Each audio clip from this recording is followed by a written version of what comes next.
Welcome back to gift from ஹெமன். It's Thursday morning. என்னடா ஏரியாவே ரொம்ப பரபரப்பாக இருக்கேன்னு வெளியே போய் பார்த்தா புயல் நிவாரணத்துக்கு டோக்கன் கொடுத்துட்டு இருந்தாங்க. ஈவினிங் 4 o'clock மாதிரி கொடுக்க ஆரம்பித்தாங்க. 5 கிலோ அரிசியும் ஒரு பெட்ஷீட்டும். எங்கள் வீட்டுக்கு 5 கிலோ அரிசி 2 பெட்ஷீட் வந்தது. இன்றைக்கி நம்ம வீட்டு லஞ்ச் மெனு என்னென்னு பார்க்கலாம். சுட சுட வடித்த சாதம், மண் சட்டியில் கருவாட்டு குழம்பு, கத்திரிக்காவும் நெத்திலி கருவாடும் போட்டு குழம்பு வச்சுருந்தோம். அது கூட அவிச்ச முட்டை. ஈவினிங் போல் அம்மா பப்டி சாட் செய்ய ஆரம்பிச்சிட்டாங்க. அவங்களே ஓனாக பப்டீஸ்லாம் செஞ்சு சூப்பராக ஒரு சாட் பண்ணி கொடுத்தாங்க. இந்த ரெசிபியோட ஃபுல் வீடியோ நம்ம vlogல அப்லோட் பண்ண போகிறோம். நம்ம சேனல் சப்ஸ்கிரைப் பண்ணிக்கோங்க.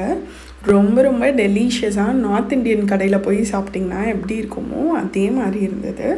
ஸோ மறக்காமல் நம்ம சேனல் சப்ஸ்கிரைப் பண்ணிக்கோங்க. இது மட்டும் இல்லாமல் உங்களுக்காக நிறையா வீடியோஸ் காத்திருக்கு. நெக்ஸ்ட் வீடியோவில் பார்க்கலாம். பாய்.